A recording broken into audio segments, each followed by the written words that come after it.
If I were to ask you what you're known for or what you'd like to be known for, could you give me a 1 or 2 word answer? If you can, go ahead and leave it down in the comments if you're watching on YouTube. And if not, keep on watching or listening because today we're going to be talking about how to build a personal brand, which aims to do exactly that. In short, a personal brand should let people know what you're all about in just a couple of words, maybe. Think of it as your kind of personal keyword or your personal search term, if you will. So, the first thing that you need to do if you want to build a personal brand is develop a USP or unique selling proposition. Basically, what a USP does is explain exactly what you do, who you help or who you do it for, and what methods or, exact ways that you actually accomplish that job. So, I'll give you an example. Maybe if I was a wedding photographer, I could say I help non-traditional couples capture their special day by high quality photography and videography or something like that. Who is that key audience, that target customer? Explain who that is. And then you explain what you help them do, what you help them achieve or accomplish. Maybe you help them make more money, get more sales, get more leads, capture their memories, dress themselves better. I don't know.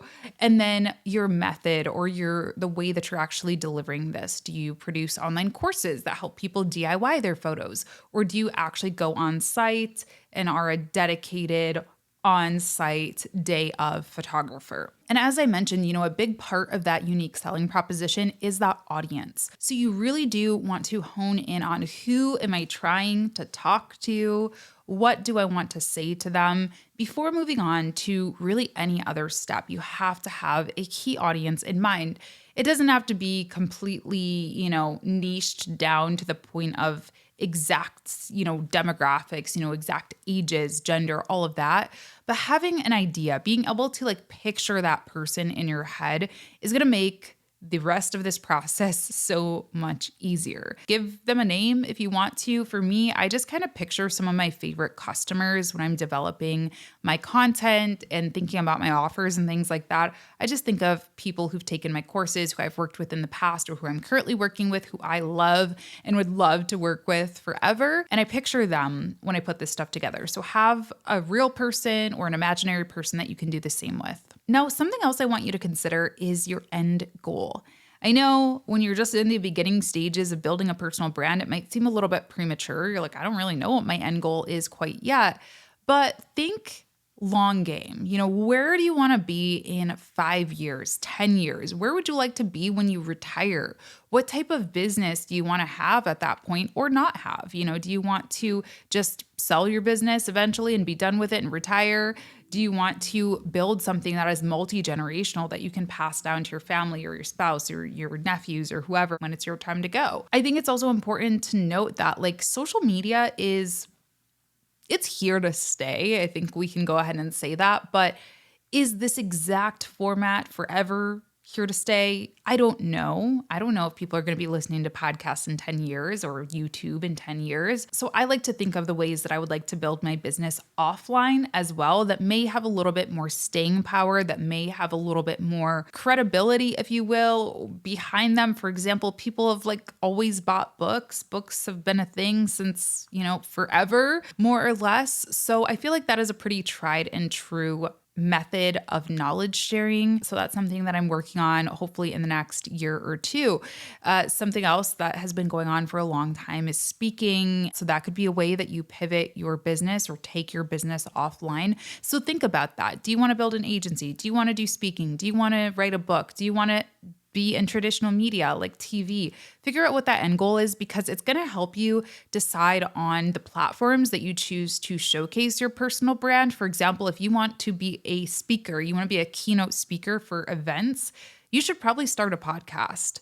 It's a pretty natural fit, either a podcast or a YouTube channel, somewhere where you can speak long form, you can teach, you can demonstrate your expertise. Meanwhile, if you want to start an agency, you might be more inclined to get on the hottest social media networks to make sure that you are really covering all your bases so that you can build out that full service agency. So let's dive a bit deeper into that. The next thing you want to do is choose your platforms. Choose the social platforms that you would like to be on. I mean, I should say before this, you should have a website if building a personal brand is really important to you, whether you're an author, whether you are a business owner, whether you are a content creator. I think having a website, having a home base, as I call it, is super important. Just a place, to explain what you do, to showcase your portfolio, to let people get in touch with you. It doesn't need to be anything too fancy. But yes, build a website and then decide on these social platforms that you're going to use to drive traffic to your website or, to spread the word about your brand.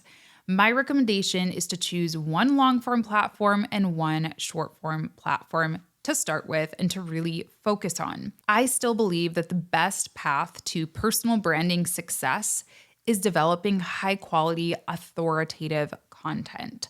Authoritative content is typically long form, although I'm not saying that a TikToker could not also create authoritative content, but typically it's long form, maybe a blog post, maybe a YouTube video, maybe a podcast that really solidifies your place in that industry. It helps you become a thought leader by teaching your audience about your industry, by speaking about your expertise in a, humble, non-braggy way, of course, that really just shows what you know, that when people listen to your podcast or read that blog, they're like, that person is the go-to source for content about, wedding photography or social media marketing or websites or whatever that thing might be. So like I said, YouTube, blogs, podcasts are a great way to do that, but you can definitely create this type of content on short form platforms as well. The thing with long form is that the SEO value is a little bit higher. It comes up a little bit easier in search, and it also helps with trust and thought leadership.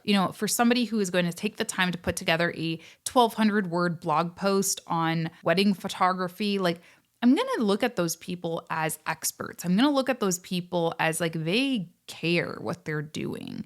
They want me to feel empowered and knowledgeable. And then you're going to use that short form platform to help distribute the content. So if I create a YouTube video about one of those topics, then I might cut that YouTube video up for Instagram Reels or for TikTok, or I might just record something separate for those platforms to help engage a new audience, drive them back to that YouTube, gather feedback from them, get ideas for my future YouTube videos, etc. So I really recommend focusing on 2 to start with. It is so hard to get good at every single platform at once. Truth be told, it's hard to get good at 2 at once, but I do think in today's world and just how quickly it moves and how many platforms are out there, it's kind of hard to just stay focused on one, just keeping it real. But yeah, it's really hard to do everything amazingly when you have a million things going on and are running a business. So focus on 2 to start with. You can always repurpose, you can always grow, you can always hire a team or social media manager to help you out with some of the other things. But to start with, stay focused. Now, once you choose your platforms, you're going to want to develop a brand identity. A lot of people jump to this one first. They're like, I'm going to get a logo. I'm going to get my fonts. I'm going to get, my website all spick and span and all of that. They do that first before they've kind of done some of this other work. And sometimes you need to go back and revise it after you realize oh, I'm actually trying to speak to an audience of women in their 30s. I thought I was trying to speak to men in their 20s.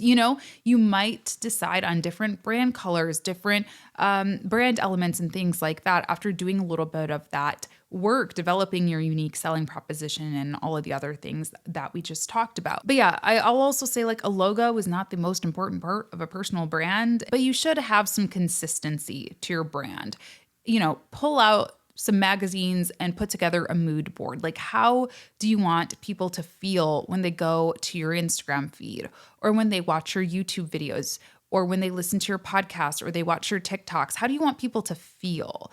Do you want them to feel calm? Do you want them to feel excited? Those are 2, I just pictured in my head, right? 2 different color palettes and styles of content when I said those things. The calm might be blues and greens, natural earthy tones, whereas excited might be yellow and pink and bright and vibrant and loud and engaging, and in your face. So figure out what you want people to walk away with And again, that's a lot of that's going to come down to audience. If you want to appear very academic, very knowledgeable, that is going to look a different way. That if you want to look very youthful and bright and, hip and stylish, right? So figure that stuff out and create a brand kit. It doesn't have to be anything too fancy, but just write down in a document somewhere which fonts you're going to use, which colors you're going to use, some inspiration. Like I said, maybe that mood board so you know what you're going for. And that way, if you ever do delegate anything, maybe you hire a website designer, maybe you hire a graphic designer for some Instagram content, thumbnail designer for YouTube, you can just hand them that brand kit and they have kind of everything that they need to know about your brand. You don't need to reiterate everything to them a million times. And here is the hard one, the one that nobody likes to hear. But if you are looking to build a personal brand, I'm going to ask you to commit to consistency. Commit to consistency. This is the way things get built. I had to commit to waiting for this house to get built brick by brick for months, close to a year. It doesn't happen overnight. And the same thing is true for a personal brand. My personal brand certainly did not get built overnight. It has been years. I've been on YouTube for almost 10 years. I haven't been doing this exact style of content, so it didn't take that long to build up my personal brand from that aspect. But even still, even those early years where I was just kind of fooling around, having fun, they brought me here. They helped me understand the workflow of YouTube, how to get clicks on your YouTube videos, things like that. So it does all kind of still factor in. If you could just start a YouTube channel, start a blog, start an Instagram, and be the number one, personal brand on any of those platforms overnight, we all would be doing it. If there was a secret for it, we would all pay whatever we had to pay to get it and we would do it. But it is really true. Behind most every, of course, there are your rare overnight successes, but behind most successful personal brands, there have been years and years of behind the scenes work that brought them to the place that they are now. So just keep that in mind, that if you're looking to build something, play the long game. Don't make those bets on overnight success. Instead, say, hey, I'm going to try this YouTube thing for a year. I'm going to post 2 or maybe 1, whatever you can swing, YouTube videos every single week for a year. And if after a year, I'm not seeing movement in my business, well, then maybe I'll quit or I'll try something new or I'll pivot to a different platform. Now, that doesn't mean that you're not going to try to improve month over month, week over week. Absolutely not. You should be looking at your analytics on any of your social platforms, on your websites, and seeing where you can optimize as you go.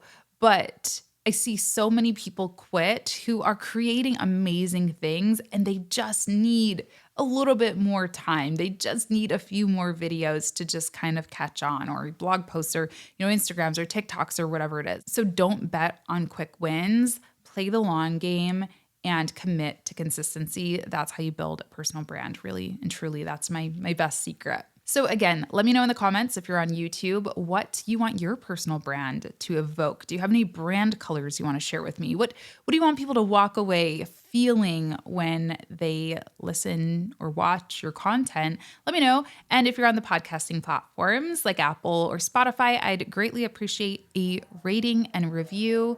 That's all I got for today. I'll catch you in the next one. Have a great rest of your day. Bye.